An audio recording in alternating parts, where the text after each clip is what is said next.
नमस्कार।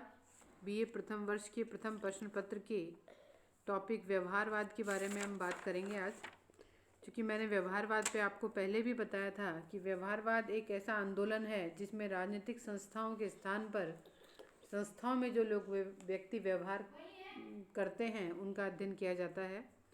तो व्यवहारवाद की विशेषताओं की अगर हम बात करें तो सबसे पहले तो डेविड स्टन जो हैं व्यवहारवाद के प्रणेता हैं।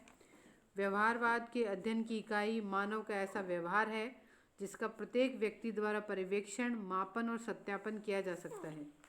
व्यवहारवाद राजनीतिक व्यवहार के अध्ययन से राजनीति की संरचनाओं, प्रक्रियाओं आदि के बारे में वैज्ञानिक व्याख्या में विकसित करना चाहते हैं। मतलब ये चाहते हैं कि जो भी व्यवहार का हम अध्ययन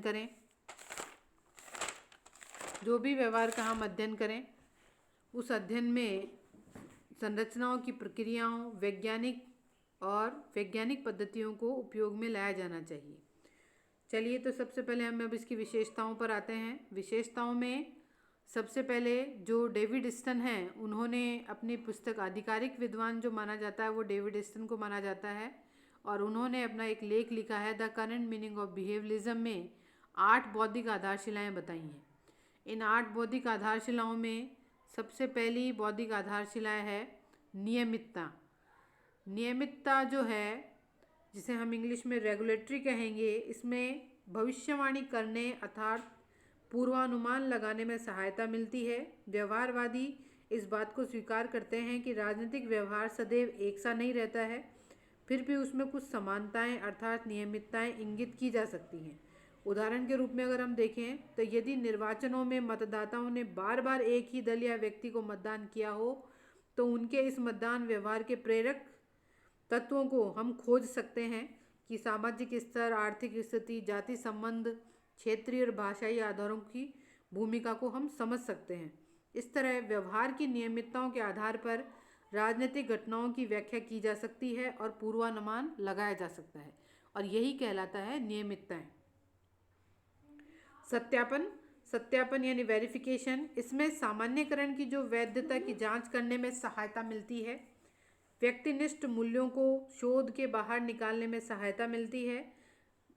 इसमें सामान्यकरण की वैधता की जांच करने में सहायता मिलती है। मतलब कहने का मतलब ये है कि नियमितताओं के द्वारा जो चीज़ें हमने सामान्यकरण प्राप्त किए हैं उनकी जांच की जाती है, और दूसरे शब्दों में कहें तो ये देखा जाता है कि वास्तव में वो चीज़ें बार बार रिपीट हो रही हैं या नहीं हैं।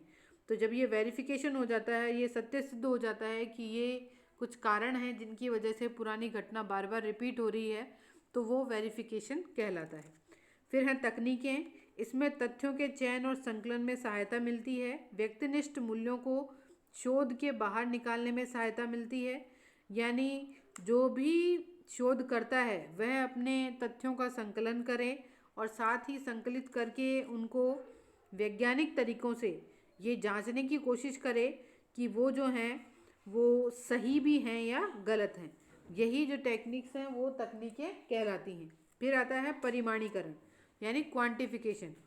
इसमें तथ्यों की पूर्णता और निष्कर्षों को दर्ज करने में सहायता मिलती है। ये एक मापन की क्रिया है, अर्थात राजनीतिक व्यवहार का जितना अधिक पर्यवेक्षण, पुनरीक्षण, पुनर्कथन और पुनर्निर्धारण किया जाएगा उतना ही उसकी विश्वसनीयता और निश्चितता बढ़ेगी।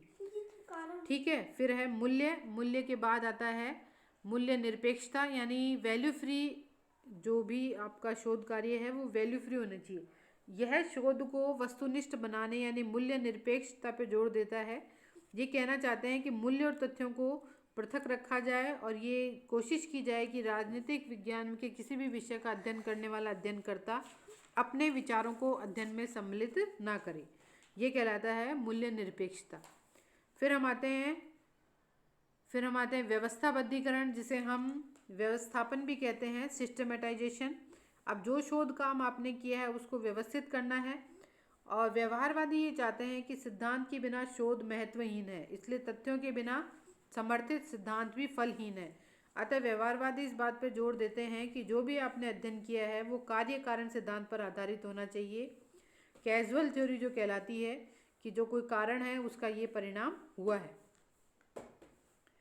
तो हम ये कह सकते हैं कि जो है व्यवस्थाबद्धीकरण होना चाहिए, सिस्टमेटिक तरीके से शोध कार्य किया जाए। फिर उसके बाद है शुद्ध विज्ञान, प्योर साइंस। तो एक सामाजिक समस्याओं को सुलझाने के लिए राजनीतिक व्यवहार और ज्ञान के प्रयोग पर जोर देते हैं। उनका ये कहना है कि चाहे समस्याएं सामाजिक हों, पर फिर भी हमें उनको जिस प्रकार से साइंस में साइंटिफिक तरीके से समस्याओं का समाधान किया जाता है, वैसे ही राजनीतिक विज्ञान में भी विज्ञान बनाने की कोशिश की गई है। फिर आता है एकीकरण, जिसे हम समग्रता कहेंगे।